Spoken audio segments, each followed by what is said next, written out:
pada siang hari ini saya selaku Kapolda Sulawesi Utara akan menyampaikan press release terkait dugaan tindak pidana cabul atau persetubuhan terhadap anak. Di sini saya didampingi oleh stakeholder ataupun pihak-pihak yang terkait ya. Di sini ada Ibu Dr. Kartika Thanos, beliau adalah Ketua Unit Pelayanan Teknis Daerah Pemberdayaan Perlindungan Perempuan dan Anak. Kemudian kami juga didampingi oleh tim dokter dari Rumah Sakit Prof. Kando. Seperti kalian bisa lihat, rekan-rekan lihat, kami juga didampingi oleh psikolog dari Rumah Sakit Prof. Kando juga, sehingga nanti beliau juga akan turut memberikan keterangan, sehingga keterangan-keterangan yang kami sampaikan ini adalah keterangan-keterangan yang valid dan disampaikan oleh pihak yang berkompeten ya. Diharapkan tidak menjadi blunder nantinya di luar. Di sini juga ada Kapolres Kota Manado dan pejabat lainnya. Hari ini kita akan menyampaikan perkembangan kasus dugaan tindak pidana atau percabulan atau persetubuhan terhadap anak dengan korban inisial CT serta perkembangan kondisi psikis kesehatan terakhir korban. Bahwa Polda Sulawesi Utara dalam hal ini Polresta Manado telah melakukan penanganan perkara yang didasarkan LPB nomor 2325 Romawi 12 2021 SPKT Resta Manado Polda Sulu tanggal 28 Desember tahun 2021 pukul 23 WITA. TKP diperkirakan terjadi di Kelurahan Malenden, lingkungan 1, Kecamatan Paradua, Kota Manado. Inisialnya tadi sudah kami sebutkan, CT usianya 10 tahun. Tersangka dalam proses penyelidikan yang intensif oleh penyidik. Pasal yang disangkakan adalah pasal 81 dan pasal 82 ayat 1 Undang-Undang Republik Indonesia Nomor 17 Tahun 2016 tentang penetapan peraturan pemerintah pengganti Undang-Undang Nomor 1 Tahun 2016 tentang perubahan kedua atas Undang-Undang Republik Indonesia Nomor 23 Tahun 2002 tentang perlindungan anak. Fakta-fakta yang diperoleh oleh penyidik sebagai berikut. Perkara dugaan perbuatan cabul atau persetubuhan terhadap anak yang terjadi sekira awal bulan Desember tahun 2021 di Kecamatan Malenden, Kota Manado dilaporkan ke Polresta Manado pada tanggal 28 Desember tahun 2021. Perkara dugaan perbuatan cabul atau persetubuhan terhadap anak bermula dari korban di awal bulan Desember tahun 2021 mengalami pendarahan pada alat kelaminnya.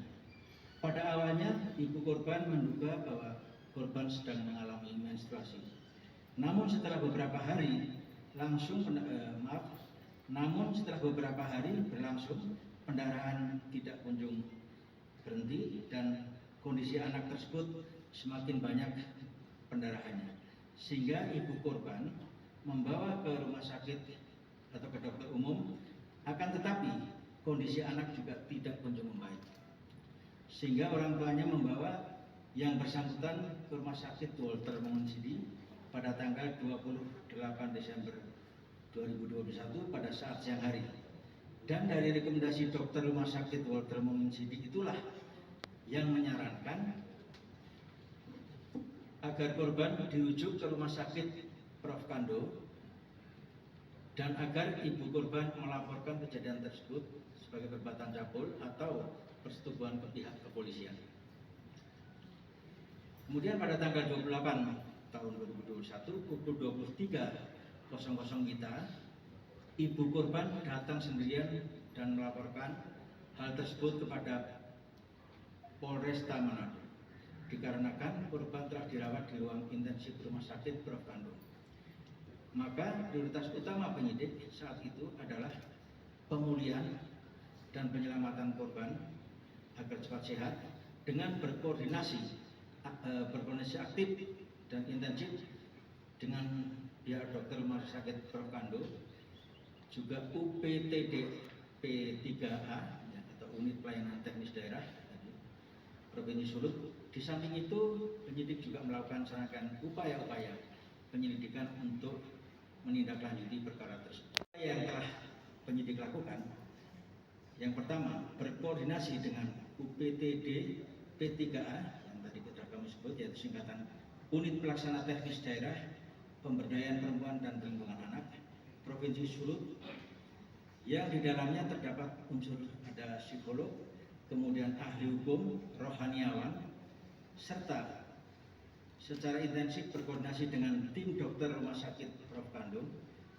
Dan untuk hal-hal lebih lanjut nanti secara detail akan disampaikan oleh beliau-beliau yang berkompeten. Kemudian yang kedua, melakukan penyelidikan dengan meminta keterangan dari beberapa orang, termasuk orang terdekat korban, beberapa dokter termasuk tetangga korban, dan perlu saya jelaskan di sini sudah ada 14 saksi yang sudah kami ambil keterangannya. Untuk kasusnya sendiri telah dinaikkan ke tahap penyidikan berdasarkan alat bukti visum et repertum dan keterangan ahli atau dari dokter forensik sesuai pasal 184 KUHP. Terkait dengan isu pelaku bagaimana yang beredar di media sosial, penyidik telah mengambil keterangan kepada yang bersangkutan dan masih perlu pendalaman lebih lanjut untuk membuktikan sesuai dengan pasal 184 KUHP. Di samping itu, penyidik tetap memprofiling kemungkinan adanya potensi pelaku selain yang beredar di media sosial. Untuk menetapkan tersangka, kronologis kejadian, juga modus operandi, serta mens reanya ataupun niat jahat si pelaku, penyidik masih berupaya keras untuk mengumpulkan alat bukti guna membuat terang tindak pidana yang terjadi. Kemudian nanti akan disampaikan oleh wartawan sekalian. Baiklah, kami dari pemerintah Provinsi Sulawesi Utara melalui Dinas Pemberdayaan Perempuan dan Perlindungan Anak Sulawesi Utara, di bawahnya juga kami ada UPTD Perlindungan Perempuan dan Anak, akan membacakan kronologis bagaimana pendampingan yang sudah diberikan pemerintah Provinsi Sulawesi. Tentunya pada tanggal 28 Desember 2021, Polresta Manado memberi informasi kepada UPTD PPA Provinsi Sulawesi Utara bahwa telah dilaporkan oleh ibu kandung kasus kekerasan seksual pada anak yang menyebabkan anak dirujuk di Rumah Sakit Kandung Malalayang dalam keadaan tidak sadar dengan perdarahan di vagina karena robekan di vagina. Tapi anak belum bisa dikunjungi karena masih dalam perawatan di ruangan intensif. Kemudian pada tanggal 3 Januari 2022, tim dari UPTD Perlindungan Perempuan dan Anak Provinsi Sulawesi Utara bersama dengan Polresta Manado melakukan penjangkauan dan memantau keadaan korban di Irinae, ruangan PICU Rumah Sakit Kandung. Tim UPTD PPA Provinsi Sulawesi Utara bertemu dengan keluarga dan korban, dan kami menjelaskan layanan yang akan diberikan oleh pemerintah Provinsi Sulawesi Utara melalui Dinas Pemberdayaan Perempuan dan Perlindungan Anak oleh UPTD PPA, yaitu yang pertama tentunya kami memberikan layanan pendampingan psikolog untuk korban dan keluarga yang saat ini juga hadir, psikolog Ibu Hana Monare PSI. Kemudian juga kami memberikan layanan bantuan hukum oleh Ibu Citra Tangtuduk SH, ya. Dan juga kami berkoordinasi dengan Dinas Kesehatan Provinsi Sulawesi Utara dan pihak rumah sakit untuk status BPJS dari korban tersebut. Kemudian juga kami berkoordinasi dengan Dinas Pendidikan Kota Manado untuk kelanjutan daripada pendidikan korban tersebut. Pada tanggal 4 Januari 2022, psikolog sudah mengunjungi korban. Kondisi korban masih dalam keadaan kritis saat itu dan belum memungkinkan untuk dilakukan asesmen daripada psikolog klinis kami. Kemudian pada tanggal 5 Januari 2022, UPTD PPA berkoordinasi dengan Dinas Kesehatan Provinsi Sulawesi Utara, dalam hal ini Kepala Seksi, Dr. Cika, terkait BPJS daripada korban. Kemudian tanggal 6 Januari 2022, UPTD PPA berkoordinasi juga dengan Dinas Pendidikan Kota Manado, dalam hal ini Kepala Bidang SD dan SMP terkait dari pendidikan korban itu sendiri. Dan tanggal 11 Januari 2022, UPTD PPA menerima laporan dari ayah kandung korban pihak UPTD juga sudah menjelaskan kepada ayah kandung korban mengenai layanan yang diberikan oleh pemerintah Provinsi Sulawesi Utara melalui UPTD PPA. Dan pada tanggal 11 Januari 2022, Kepala UPTD PPA mengeluarkan surat tugas nomor 094 garing UPTD PPA garing 05 garing 2022 kepada psikolog Ibu Hana Monare untuk melakukan penanganan psikolog lanjutan. Tanggal 12 Januari 2022, psikolog UPTD PPA melakukan kunjungan penanganan psikolog di ruangan Irina E atas. Pada tanggal 15 Januari, psikolog UPTD PPA melakukan kembali kunjungan penanganan psikolog di ruangan Irina E atas. Dan pada tanggal 17 Januari, psikolog UPTD PPA melakukan kunjungan penanganan psikolog di Irina E atas kembali. Dan tanggal 18 Januari 2022, saya sebagai Kepala Dinas Pemberdayaan Perempuan dan Perlindungan Anak Daerah Provinsi Sulawesi Utara langsung mengunjungi korban di ruangan Irina E atas, Rumah Sakit Kando, dan bertemu langsung dengan ibu korban, dengan bapak korban, dan keluarga korban yang ada, dan korban itu sendiri. Kemudian kami berdiskusi dengan tim medis dan manajemen yang menangani korban, dan kemudian juga tim dari UPTD PPA Provinsi Sulut. Dalam hal ini, psikolog pendamping hukum, Kepala UPTD dan Kasih Pengaduan melakukan asesmen kepada ibu korban dalam hal menjelaskan kondisi korban serta penanganan lebih lanjut baik dari aspek hukum maupun tindakan medis yang hasilnya ibu korban memahami namun masih berdiskusi dengan keluarga untuk menindaklanjuti pemeriksaan lanjutan daripada tim medis. Pada tanggal 19 Januari, Unit PPA Polres Manado berkoordinasi dengan UPTD PPA Provinsi Sulawesi Utara untuk kembali melakukan asesmen kepada keluarga korban. Dalam hal ini, Kasih Pengaduan UPTD, advokat dan psikolog, dan hasilnya keluarga dalam hal ini ibu korban menyetujui untuk melakukan penanganan lebih lanjut, dan hari itu juga klien dipindahkan ke ruangan Estella. Terus berkoordinasi dengan pihak Polda dan Polresta Manado dalam penanganan kasus anak CS ini. Seperti itu, terima kasih. Kapolda, Ibu Dr. Devi, PPD PPA.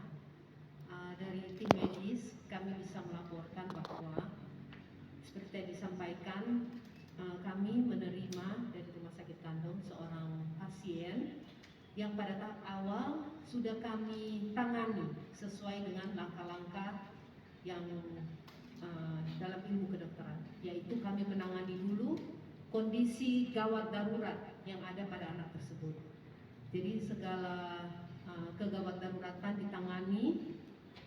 Sekitar 10 hari anak tersebut berada pada unit perawatan intensif, dan bersyukur bahwa dia sudah bisa lewat pada saat itu kondisi kritisnya. Itu dari pihak rumah sakit juga kami melakukan pemeriksaan ke arah kemungkinan penyebab dari kondisi yang dihadapi anak tersebut, yaitu kami menemukan bahwa dia mengalami gejala lebam-lebam yang begitu banyak pada tubuhnya, serta perdarahan dari alat kelaminnya. Kami juga menemukan bahwa dia mengalami kelumpuhan pada tubuh sebelah kiri yang pada pemeriksaan radiologis CT scan kepala itu terdapat tanda-tanda perdarahan di bagian otak sebelah kanan. Kami melakukan pemeriksaan tersebut, dan akhirnya terdapat kondisi medis yang juga cukup serius pada anak tersebut, pada anak ini, yaitu dugaan mengalami leukemia. Kami sempat mengalami hambatan dalam pemeriksaan lebih lanjut karena dapat dipahami kondisi anak dan kondisi keluarga tentu mengalami hal yang seperti ini, ada beban psikologis pasti, dan itu bisa dipahami. Keluarga sempat menolak tindakan pemeriksaan, itu yang menghambat. Tapi untung sudah ada pendampingan, ada perbaikan.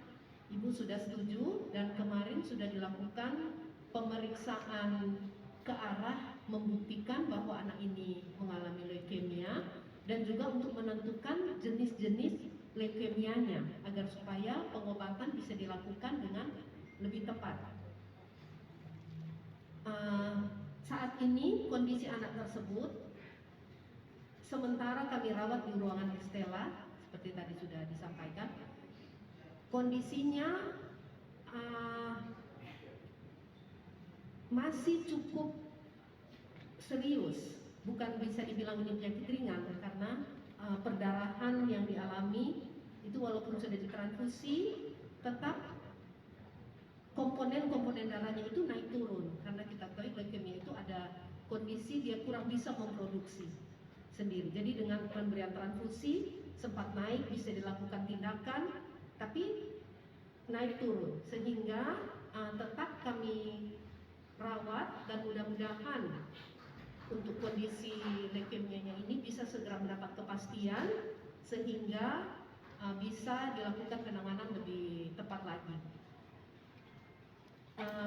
Untuk masalah kekerasan seksualnya sendiri, dugaan kekerasan seksual itu tentu saja kami serahkan kepada pihak yang berkompeten untuk bisa membuktikan segala kejadiannya. Memang ditemukan adanya robekan pada selaput darah, tapi mengenai urutan kejadiannya dan siapa pelakunya itu kami serahkan kepada pihak yang berkompeten, dalam hal ini kepolisian, untuk bisa membuktikan dan untuk mencari siapa sebenarnya pelakunya. Mungkin itu yang bisa dialami oleh anak inisial CT itu dapat mempengaruhi kondisi psikologisnya, dan juga dampak psikologis itu bukan hanya pada anak tersebut tapi juga pada orang tua. Bagaimana untuk membuktikan siapakah yang terlibat dalam kasus ini, kami, khususnya saya dengan tim juga sementara dalam mempersiapkan mental anak dan terutama kondisi medis anak untuk memberikan kesaksian. Demikian laporannya. Pihak-pihak yang berkompeten dan legitimate ya tentunya. Barangkali ada pertanyaan-pertanyaan dari rekan-rekan wartawan. Mohon izin Bapak Kapolda, rekan-rekan sekalian. Yang pertama perlu saya luruskan bahwa kami dari Polresta Manado bukan memeriksa 11 saja, tetapi kita sudah memeriksa 14 orang yang terdiri dari ada beberapa dokter, kemudian ada juga tetangga rumahnya, kemudian ada juga pihak-pihak lain yang ada kaitannya dengan tindak pidana yang terjadi. Kemudian tadi disebutkan juga bahwa ada yang terduga berdasarkan Facebook disampaikan bahwa inilah orangnya. Orangnya ada 2 orang, sudah kita panggil, sudah kita periksa. Memang berdasarkan hasil pemeriksaan kita melihat bahwa yang bersangkutan secara penunjukan itu bisa ditunjuk saja. Tetapi berdasarkan memenuhi alat bukti di 184 KUHP itu kan saksi itu dia harus juga kita mengetahui dalam niatnya apa, mensreanya apa niat jahatnya, kemudian bagaimana cara dia melakukan, kemudian tujuannya untuk apa, lokus deliktinya gimana, sehingga kronologis yang lengkap inilah yang kita sudah lakukan. Profiling terhadap calon terduga tersangka yang lain juga kita sudah lakukan, sehingga untuk 2 orang tersebut yang sudah diisukan sebagai terduga, kita sudah lakukan pemanggilan sampai 2 kali. Mereka juga sifatnya kooperatif, sehingga kita dalam rangka pendalaman materi dan pemenuhan alat bukti yang tadi saya sudah sampaikan dan sudah dijelaskan oleh Pak Kapolda, kita bukan lagi penyelidikan, tetapi sudah diproses penyidikan. Ada teknik-teknik lain yang sudah kita sampaikan, tetapi di dalam forum ini dalam rangka penyidikan belum bisa kami sampaikan karena itu adalah teknik penyidik dalam rangka membuktikan peran dari yang akan kita jadikan terduga tersangka. Terus upaya-upaya yang tadi Ibu sampaikan, apa yang sudah dilakukan oleh Polri tidak bekerja sendiri, kami dibantu oleh pihak kepala dinas, kami dibantu oleh dari psikolog, dan berbagai macam informasi yang diberikan kepada kami tetap kami tampung dan itu kami jadikan sebagai informasi yang berharga untuk membuktikan secepatnya siapa dan kita berikan kepastian hukum kepada mereka. Demikian. Pemeriksaan ahli, saksi ahli, makanya dengan 2 alat bukti itulah kita sudah tingkatkan dari penyelidikan menjadi penyidikan. Untuk teknis apa yang ada di dalam visum et repertum mungkin kita serahkan saja kepada pihak yang kompeten. Ya. Kemudian dipaksa atau penetasi dengan menggunakan jari atau Berarti itu yang belum terbukti karena belum tanya langsung ke korban gitu Pak. iya. Tapi kalau saksi itu sudah sampai ke 14 orang saksi yang sudah kita lakukan pemeriksaan. Iya. Iya, dokternya saja sudah 3. Kemudian ada yang di depan rumahnya, termasuk yang diduga 2 orang itu. Tapi jangan lupa, kita bisa menunjuk orang, tetapi kan kita harus mengetahui juga niat jahatnya apa. Ya. Terus bagaimana dia cara melakukannya, terus gimana dia melakukannya. Sehingga kami berharap di kepolisian ini, sekali kita melakukan penyidikan, itu tuntas. Dan itu kita berikan kepastian hukum ke seseorang itu. Dan Oke, siap. apalagi kalau metro yang lain. Karena kan belajar Banyak versinya. Sama Orang banyak. yang sering ketemu, Atau kemudian temannya, orang temannya, atau gurunya. Makanya semua kemungkinan itu kita kita tampung dan kita jadikan itu sebagai informasi yang berharga. Betul ya? Terima kasih. Tetap semangat.